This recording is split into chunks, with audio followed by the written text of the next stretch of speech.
Hey guys, it's Mitch. How's it going? Welcome to the week of minimal views. Uh, I realized when I was looking at the schedule for this week that the schedule I've got lined up is all, for the most part, videos that really don't get viewed at all. And, you might wonder, well, why don't you, switch it up a little bit and put in some ones that do get views?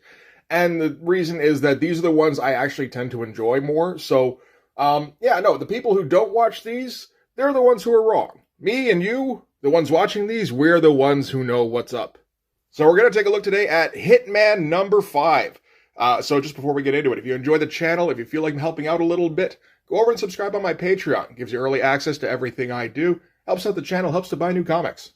Okay, so Hitman number 5 by Garth Ennis and John McCrae. This is part 2 of the 10,000 Bullets storyline.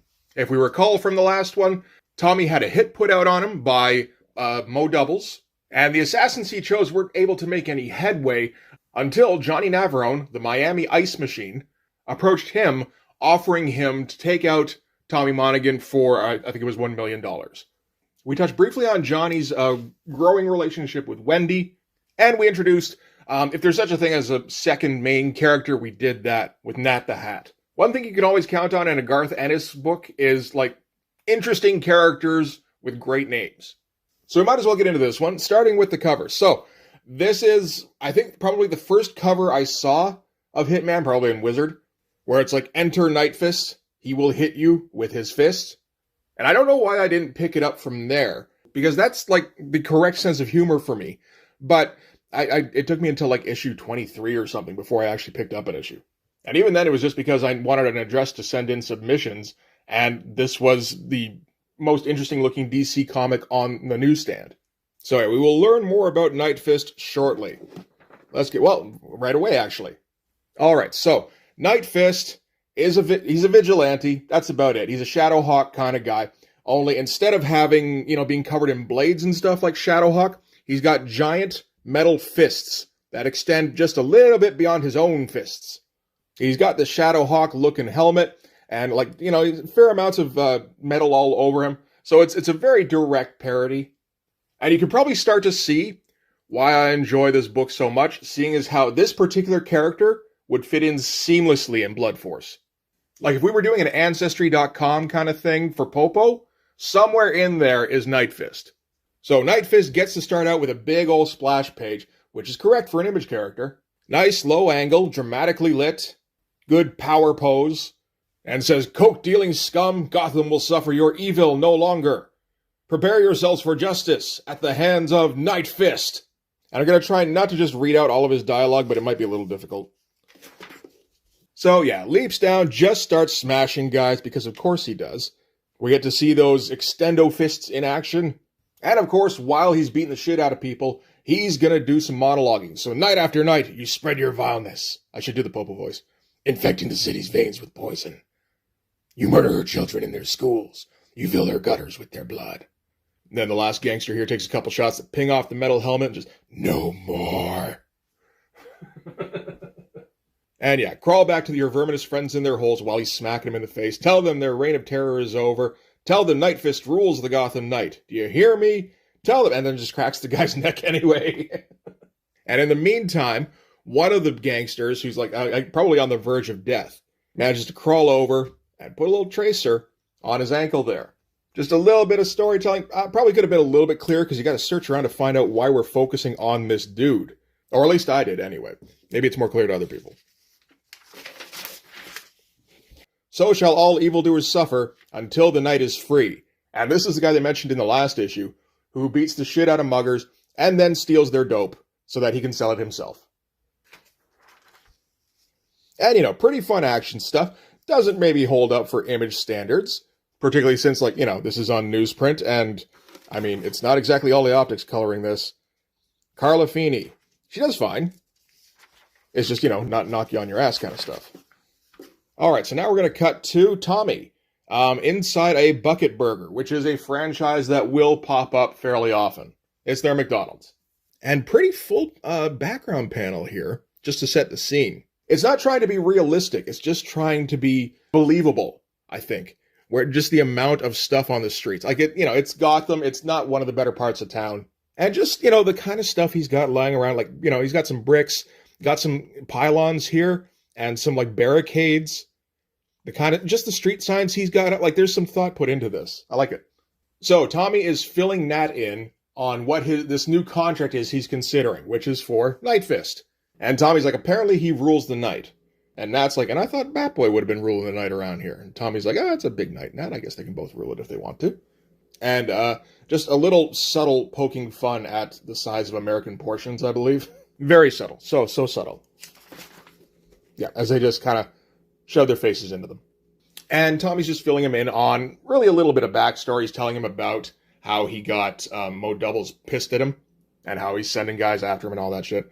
And while that's important, the more important thing is seeing how Tommy and Nat talk to each other, which is that they're constantly joking, they're constantly taking the piss out of each other, trying to piss each other off, trying to gross each other out, trying to make each other laugh, just like typical dude shit. And that's kind of the heart of this book. I'll be the first to tell you, there isn't a ton of plot in this issue. I guess there kind of was a lot in the last one. There's a bit. There's enough that you probably should have read this in between, chapter 1 and chapter 3 in order to not be confused.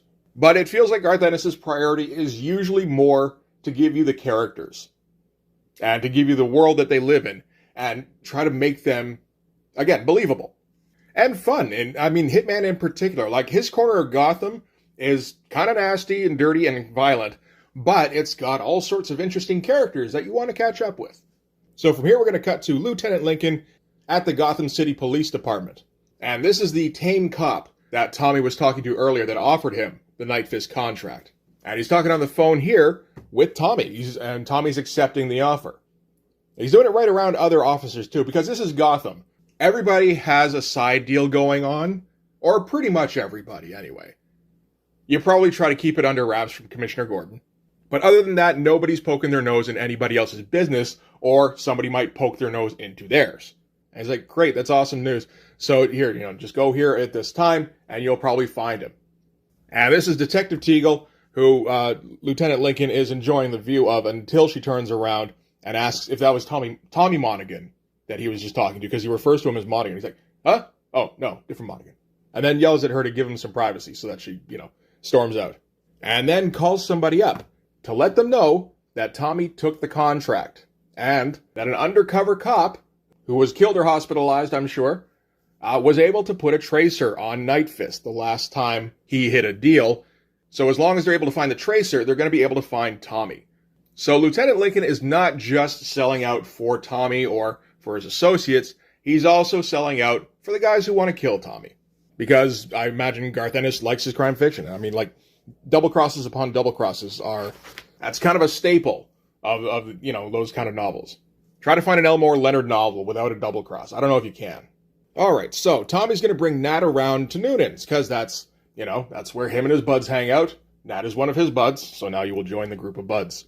Introduce him to Pat, thinks they're going to play a card game, except that finds out that a pool table arrived that morning, and that's what they're going to do at 4 a.m. now. And Tommy introduces Nat to everybody, and introduces him as his best buddy, which appears to kind of put Pat out a little bit.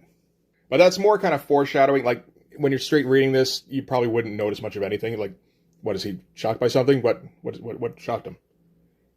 They'll mention it later. You come back to it and go, ah. And yeah, these are all just kind of good storytelling panels with some solid cartooning. The drawings are fun. Like, John McCrae makes sure all the expressions are fun, which I think is important in this kind of book. And then he just makes sure that you can see everybody who's involved in the action in that particular panel. Which is not necessarily the most exciting way to draw a comic, but I can't remember too many Hitman comics where I was left wondering what the hell just happened. Okay, so this page is all just shooting the shit. We do find out that Nat served with Tommy in the Marines, briefly, during the Gulf War. So this is the lead up to that story, but in the meantime, we're just going to get everyone, taking the piss out of each other. Nat sees Hacken's Desert Storm t-shirt and goes, hey, I see you were there too, buddy. And he goes, oh no, this came free with the computer game. Because Hacken's a dumbass. And then wants to put a frickin' sniper sight on his pool cue, because he thinks that'll help him. Because Hacken's a dumbass. Alright, so Tommy's telling his Gulf War story. Alright, so 1991. The choppers drop off Tommy and Nat's unit in the desert. They charge off the helicopter, just like ready for battle, except there is nobody around. More of a functional kind of page than anything, just really here for that last panel switch up. Alright, so not too long after, a colonel pulls up in a jeep and tells them they got dropped in completely the wrong place. His superior says, so where's the war? He's like, the war is 100 miles that way. And then he just leaves. So naturally, Tommy's just like, so can we go home now? Which earns him and Nat first watch. Which isn't so bad. Nat's got his Game Boy, and Tommy's reading one of the many books that end up in a Garth Ennis comic. Generally, if you see a book in a Garth Ennis comic, it's because he's recommending it to you. He has mentioned Elmore Leonard in the past. So anyway, they're just kind of, again, shooting the shit when Nat hears something and peeks over the edge of the foxhole and using the night vision is able to spot 3 shadowy figures off in the distance. And they're like, oh crap, that's that elite Republican guard that they were talking about. I'm not familiar with what that is exactly other than from Bill Hicks bits. Apparently at the time, probably as a fear-mongering thing, the news broadcast kept talking about Iraq's elite Republican guard. So here they are in the flesh. So Tommy calls into his superior to ask what to do. Superior says, don't you open fire until you ask for the password. Great reaction shot here, just a panic. And Tommy's like, the hell with that. And they just open up on him. And just like butta the whole way through. And I'm pretty sure it's probably Tommy with the M203 who just launches a grenade at them. Meanwhile, the guy on the radio is trying to get them to like stop for a second and talk to him, tell him what's going on. And then after 10 more minutes of further panicking, they're able to finally go up and inspect what's left of what they shot at. And there are 3 figures there, so they got them all. And one of them says, Cor Blimey, which they don't recognize. They're like, holy shit, that's Iraqi. We just took out an Iraqi death squad. And that's when one of them is able to get out his last words, which is, you stupid Yank bastards. So it wasn't the elite Republican Guard. It wasn't Iraqis at all. It was an SAS patrol. If you're not sure who the SAS are, it's British Special Forces. And again, just fun reaction stuff. This stuff here is obviously photocopied, but I think that's more for the comedic effect of there being very little change from panel to panel. So now they have to hurriedly bury these bodies before anybody sees them in the morning. Tommy reports on the radio that it was a negative contact. It was probably just a stray camel or something. And him and Nat kind of whisper yell at each other as they start digging. And again, that's a fun panel. That's pretty good. With the big panicked head and the radio in the foreground here, and then Nat just like furiously kicking up dust in the back here. Like, this comic likes its 6-panel grids, or that kind of shape anyway. But John McCrea's able to accomplish a fair bit with 6 panels. And so the tale of the mistakenly killed SAS patrol comes to an end. They all kind of have a bit of a laugh at the end of it, but Nat is like, that's not that funny, actually. Because if they ever find out we did that shit, we are fucking dead.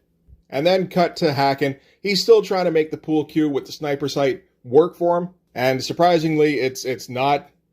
And Pat keeps having a go at him. And he's going to keep going at him.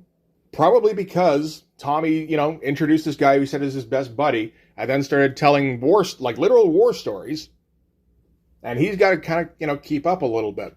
And he pushes it a little bit too far. Great face there. And Hacken backhands him in the face.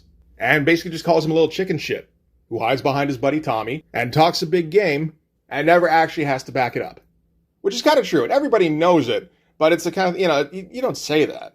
But then again, you also don't accuse a guy of pissing himself when he's too drunk either. So anyway, that's the end of that encounter. But obviously, this one struck home a little more than usual. So after the pool game, Tommy and Nat get into Nat's already shot up car. And, Nat's kind of discussing how that was a little bit intense. Like, I went a little bit far tonight. But usually they're okay. And fun little bit here where Tommy's like, forget it anyway. Pat's already here. And Nat's like, well, how do you know? And he pulls down the shades, revealing his X-ray eyes. That's just a great panel. I love everything in this. Those expressions are, perfect. And Pat hands Tommy a few grenades, which I guess is what he was waiting for, and doesn't really say much of anything. It just kind of walks away. So Pat is feeling some kind of way. Probably hasn't had to deal with being physical with anybody since Tommy got into being a hitman. Like, his uncle is a hitman.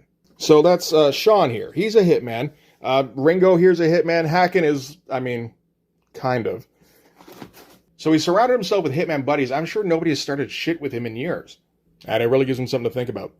Anyway, so now we're cutting to somewhere else in Gotham. This is somewhere else in Gotham. Tommy and Nat have gone to Crime Alley because that's where Nightfist keeps getting spotted.